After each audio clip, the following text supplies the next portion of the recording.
Évangile de Jésus-Christ selon saint Jean, chapitre 16, versets 12 à 15.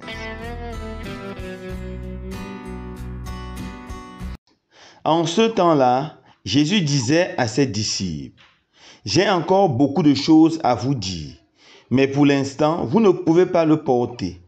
Quand il viendra, lui, l'Esprit de vérité, il vous conduira vers la vérité tout entière.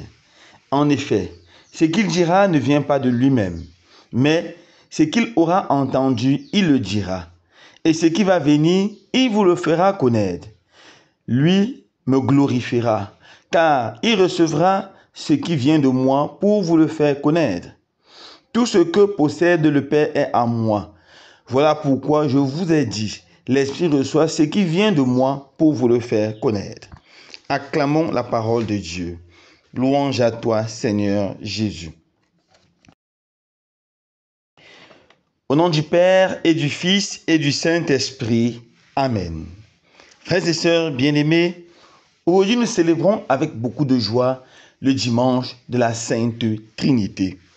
L'Église veut que aujourd'hui nous arrêtons et nous réfléchissons sur ce mystère grand et beau qu'est le mystère de la Sainte Trinité. Alors, qu'est-ce que c'est que la Sainte Trinité?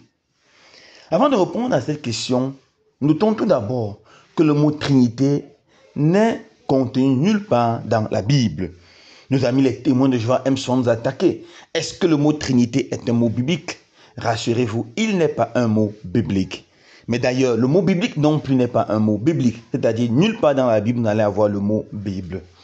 Donc, ce n'est pas parce que quelque chose n'est pas biblique que cette chose n'est pas pertinente. Le mot Trinité n'est pas biblique, mais la réalité de la Sainte Trinité se trouve dans la Bible. Alors, la Trinité est un mystère. C'est en fait le plus grand mystère du christianisme. Mais c'est quoi un mystère? Certains définissent mystère comme quelque chose qu'on ne peut pas comprendre. Si on est sûr de ne pas pouvoir comprendre quelque chose, est-ce qu'on réfléchira encore sur cela? La réponse, évidemment, c'est non. Un mystère, c'est plutôt quelque chose qu'on n'a jamais fini de comprendre. Chaque fois qu'on réfléchit sur un mystère, on comprend un peu plus. L'Église qui réfléchit, continue à méditer sur la Trinité, chaque jour comprend davantage ce mystère grand. Mais jamais l'Église ne pourra épuiser ce mystère. Jamais on ne comprendra totalement. C'est justement ça qui fait la particularité du mystère. La Trinité est un mystère. Et on voit cela avec Saint Augustin qui a réfléchi beaucoup sur la Trinité. Mais c'est quoi la Trinité? Mais comment est-ce qu'on peut dire que Dieu peut être un et trois en même temps?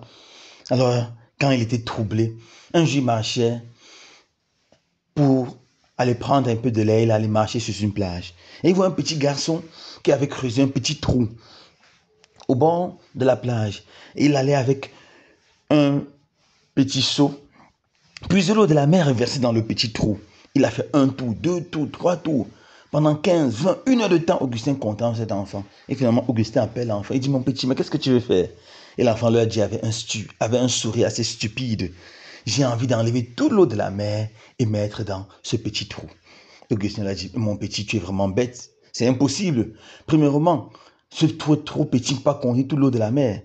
Et deuxièmement, comment vas-tu enlever toute l'eau de la mer pour mettre dans ce petit trou? Et l'enfant aussi avait un sourire, a répondu à Augustin. Toi, tu es encore plus bête que moi. Comment crois-tu que tu vas mettre ce mystère même de Dieu dans la petite tête d'être humain? Et l'enfant s'est transformé en ange et il s'est allé, et il s'en est allé, et il l'a volé vers le ciel. Oui, mes frères et sœurs, personne ne pourra jamais mettre tout le mystère de Dieu dans la petite tête. Nous allons seulement nous efforcer pour comprendre comme on peut comprendre. Qu'est-ce que le catéchisme catholique nous dit sur le mystère de la Sainte Trinité?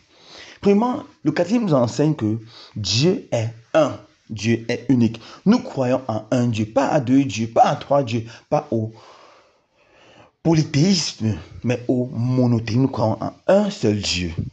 Un seul Dieu, voilà la première réalité. Deuxièmement, dans ce un seul Dieu, il y a une pluralité. Il y a trois personnes, le Père, le Fils et le Saint-Esprit. Troisième chose, le Père est totalement et entièrement Dieu comme c'est le Fils et l'Esprit, ça n'existe pas. Le Fils est totalement et entièrement Dieu comme c'est le Père et l'Esprit, ça n'existe pas. Et l'Esprit est totalement entièrement Dieu comme si le Père, le Fils n'existent pas.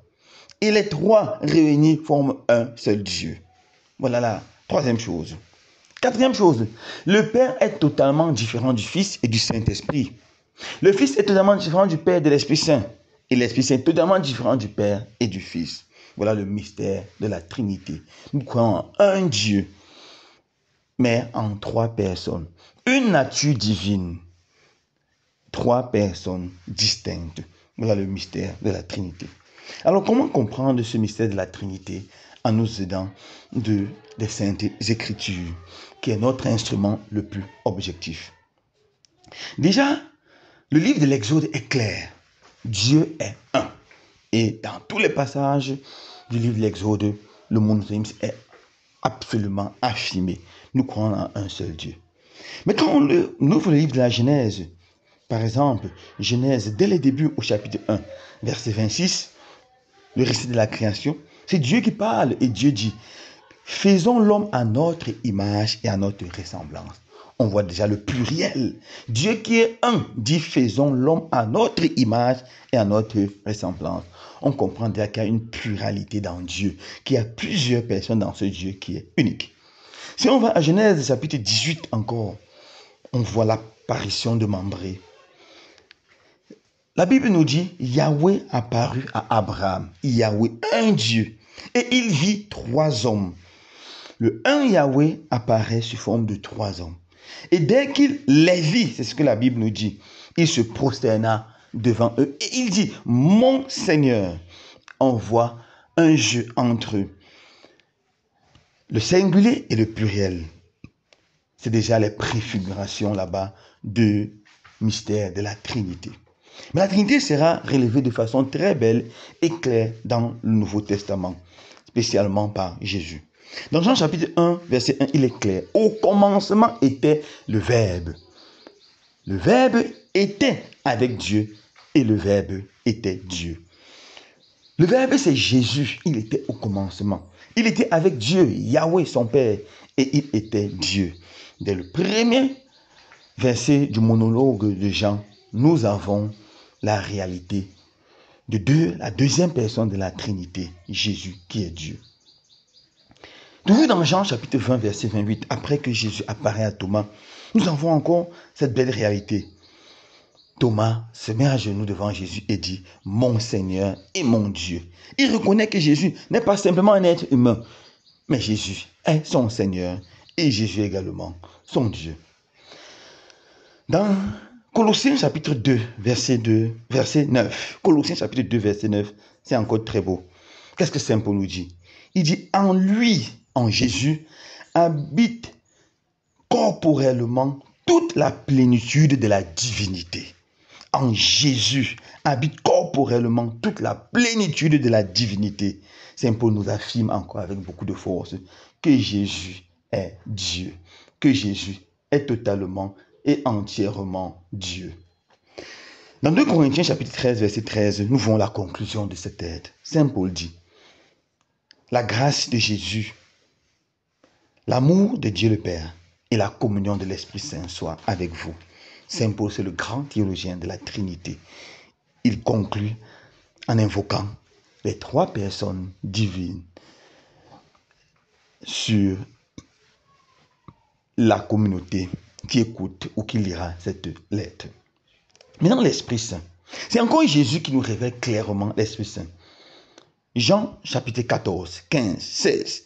Jésus annonce son départ, comme nous l'avons vu. Et Jésus dit, je ne vais pas vous laisser seul. Je vous enverrai un autre comme moi, l'Esprit Saint. Où il dit, je prierai et le Père vous enverra. Et cet autre, c'est l'Esprit Saint. On voit ici là que Jésus est envoyé par le Père. On voit ici là que l'Esprit Saint est envoyé par le Père sous la prière du Fils. L'Esprit Saint est également Dieu. Alors, le grand verset qui nous montre la Trinité, c'est la conclusion de l'évangile de Matthieu. Lorsque dans Matthieu chapitre 28, verset 19, nous pouvons lire. Lorsque Jésus envoie les apôtres en mission, il dit, allez dans le monde entier, proclamez l'évangile à toute la création, baptisez-les au nom du Père et du Fils et du Saint-Esprit. Au nom est au singulier, le Père, le Fils et le Saint-Esprit. Au nom qui est au singulier montre le seul Dieu, un seul Dieu, une seule nature divine. Et les personnes sont le Fils, sont le Père, le Fils et l'Esprit Saint. Voilà un peu comment, avec quelques versets bibliques, nous pouvons affirmer avec beaucoup de force la réalité de la Sainte Trinité. On peut donner une deuxième explication très simple en disant que le Père est Père à partir du moment où il a un Fils. Si Dieu est Père depuis toute éternité, c'est qu'il a engendré un Fils depuis toute éternité. Et ce Fils, c'est Jésus. Le Père aime totalement le Fils. Il donne l'amour au Fils de toute éternité. Le Fils de toute éternité reçoit cet amour du Père et remet cet amour au Père. Et cet échange mutuel d'amour entre le Père et le Fils donne éternellement naissance à l'Esprit Saint. Voilà le mystère de la Sainte Trinité. Alors, quelles sont quelques implications de la Sainte Trinité pour nous chrétiens d'aujourd'hui? La première implication de la Sainte Trinité, c'est que tout homme est un animal social. Nous ne pouvons pas vivre seuls. On a besoin toujours des autres, de notre naissance jusqu'à notre mort. À notre naissance, nous sommes accueillis par la sage-femme, par nos parents, et à notre mort, nous serons enterrés par d'autres personnes. Dans la Trinité, il y a une pluralité. Alors, nous devons apprendre à nous ouvrir aux autres, à accepter la communion, à accepter la collaboration. On doit apprendre à vivre avec les autres. Voilà la première implication de la Trinité. Nous devons prendre conscience que nous devons vivre avec les autres et en harmonie. Deuxième chose, l'amour. Dans la Trinité, ce qui fait l'unité puissante, c'est l'amour.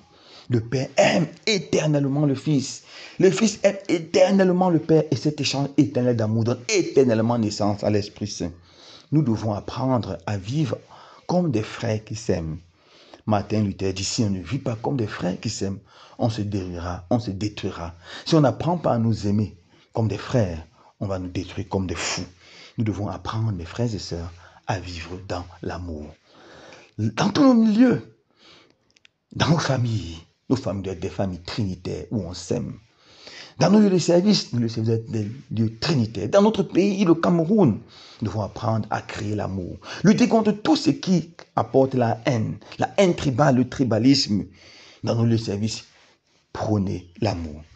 Et dernière chose, l'unité. L'unité. Le Père, le Fils et l'Esprit Saint sont totalement unis. Nous devons développer l'amour et l'unité. Nous devons lutter contre tout ce qui crée la division au milieu de nous, au milieu des hommes, et prôner simplement ce qui fait l'amour. Nous devons lutter contre la haine ethnique. Nous devons faire attention à ne pas nous laisser diviser, souvent par des hommes de mauvaise foi tapis dans l'autre, qui utilisent le tribalisme comme arme politique. Nous devons promouvoir l'amour et rien que l'amour. Quand nous célébrons la Sainte Trinité, que le Seigneur nous donne de croire en ce mystère grand, à ce mystère beau, et de vivre dans l'unité, dans l'amour, tout en restant ouverts les uns aux autres. Loué soit Jésus-Christ.